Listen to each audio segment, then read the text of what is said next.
Hi, I'm Nissa from Eating Fat is the New Skinny, and I just got back from a fasted walk. So I am burning a lot of ketones right now. That is great for burning ketones. Today I wanted to talk to you about something that might be stopping you from getting ketones, and that is dairy. Now, a lot of people think that dairy is a great keto food. It is high in fat, adds some protein. It's really easy to grab and go. Not a lot of keto foods are. And it's also really delicious. So in that aspect, yes, dairy can be really great for your keto diet, but dairy can also stall a lot of people's progress. So my love affair with dairy ended several years ago. It was long before I ever heard of keto and long before my digestion was good enough to stay on any kind of Atkins-style diets, because those were what I was working with about 10 years ago.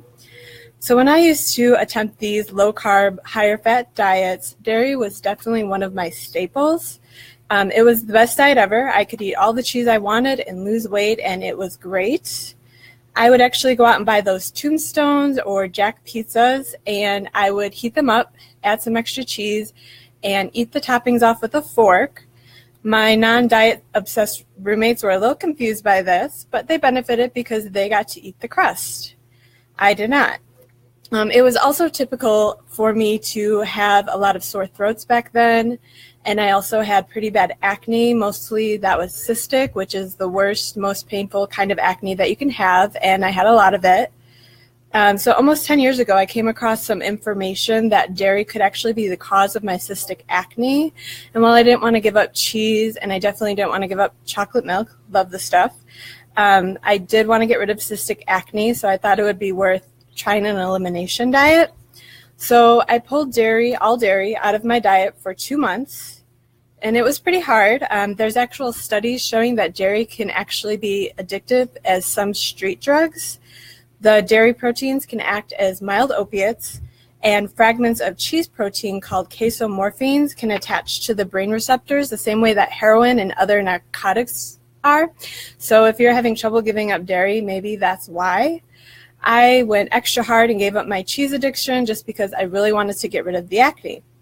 So 2 months into my experiment of no dairy, my face was much clearer. I also had less sinus infections and less sore throats, which I was probably getting once or twice a month. It was almost constant. So it definitely turns out that I was sensitive to dairy after all. And while taking dairy away improved a lot of these symptoms, a lot of you know my symptoms weren't completely improved until I fixed my digestion. So you can always check out that course at eatingfatisthenewskinny.com/course if you want to learn more about that. So some people can eat dairy all day long. They don't have a problem. They lose weight. They love it. Helps with keto. Some people can only enjoy dairy in moderation. That's me. And there are those unlucky people that cannot have dairy at all. They either have an allergy to it, or the reaction is so strong that will completely stall the results or cause other kind of health problems like I just mentioned. So some things to think about if you think dairy is a problem for you. If your skin is breaking out a lot, if you have a lot of sinus or ear infections, those can be caused by dairy. If your nose is always drippy or runny like mine was, and sometimes if you feel achy after consuming dairy, these can all be signs that you're sensitive to the protein in dairy. And those proteins are whey and casein, and they appear in a lot of other products, especially protein powders. So definitely check labels, checking for those proteins if you are sensitive. And if you suffer from things like upset stomach or constipation, then you might be sensitive to the lactose in dairy. So if you have a sensitivity or an allergy to a food and you keep eating it, it's not going to help with weight loss. Your body will see it as an intruder, and it will fight against it way before it takes time to burn fat. So if you keep eating it and you're sensitive to it, you're probably not going to have great results. So dairy has a few other reasons that it could keep you out of ketosis. Some people say eat all the dairy, you'll be fine. I don't agree with it.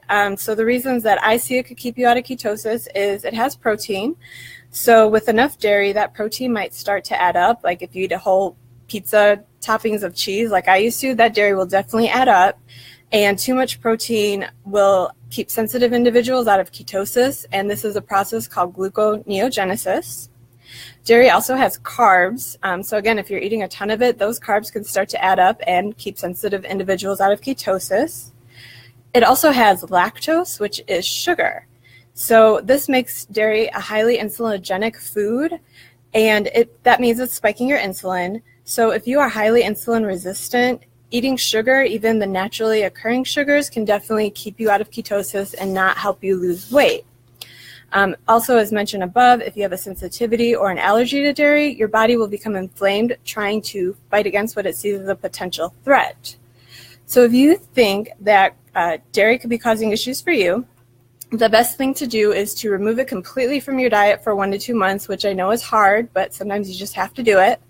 So once it has time to get out of your system and your body can relax, you can try to start adding it back in. If your weight stalls again, if you get sore throats or ear infections, acne, constipation, you know that dairy and you cannot be friends, or at least you need to be friends on a less consistent basis.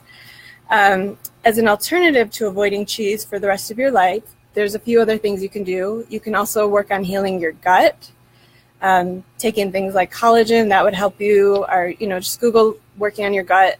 Sometimes fixing that and taking a long enough break from dairy can help you. And then, of course, like I keep telling you, you can help the way your body digests food, and you will learn about that in the 12-week online fat loss course. Personally, I have found also the type of dairy that you consume definitely matters. Of course, you always want to eat organic whenever possible, so you are avoiding the hormones and antibiotics given to cows, because those will now become a part of you if you're eating that. Also pay attention to the type of dairy that you're consuming. So I found that while I'm highly sensitive to cheeses, and especially cream cheese, I can consume butter all day long. I don't have a problem. Same thing with heavy whipping cream, and that's because these are not high in protein. They have very little protein, so I'm not sensitive to it. They're also less insulinogenic than other foods, so that's helpful too. I also noticed different types of cheeses give me different problems. Like when I eat cream cheese, my face really breaks out after eating it only once or twice. Whereas if I eat something like shredded cheese, I can get away with that a few times during the week before I'll start to get sore throats. If I do feel a sore throat coming on, I know it's time to stop cheese for the week, maybe 2 weeks, to give myself a break. I'm also not in a state where I'm trying to lose weight right now.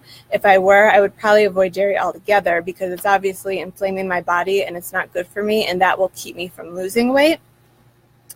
Also, when I did start to add the dairy back into my life after a couple months of taking a break, I noticed that I would get really achy, and I like to call this the cheese flu. So if that's happening to you, then dairy is probably not your friend. I am a Chicago girl. I moved to Arizona from Chicago about a year ago, so I really love my pizza. See, me, pizza. There's a little heart there. You can't see it. So I know that occasionally I will go out for pizza, and I know what to expect the next day. I also take a few enzymes to help my body process those, and one thing is called Milk Gest. That will have the lactase enzyme in there to help your body deal with that. So I take a couple of those. And then I also take an extra digestive enzyme. I use Digestive from Natural Reference. So both of those can be found on Natural Reference. If you want to get those, you can use my practitioner code, NISA Helps Me, and that will help me out while I am helping you out, hopefully. So when I do eat dairy, I take those enzymes to help me. And if you think that dairy is causing you a problem, it might be a good idea to try to remove it from your diet just, for a month or two to see if you notice any changes. Definitely keep a diary, track that. If you are moving forward with cheese, be careful with the shredded cheese. They actually have sawdust in some shredded cheeses. It's called wood pulp, and that is to keep it from getting clumpy. And they also sometimes toss cheese in flour to keep it from sticking together, so it's not always gluten-free. So that could be causing you to have a reaction. So it's always best to get those blocks and shred your own. Also, I know a lot of ketoers do not drink milk because of the sugar content, but if you do drink it or you give it to your children, definitely stay away from the skim milk. Skim milk basically pulls out all the fat and replaces it with sugar. And when you take out the fat, your body can't even absorb the vitamins that you're supposed to be getting from it. So it's basically like drinking sugar water.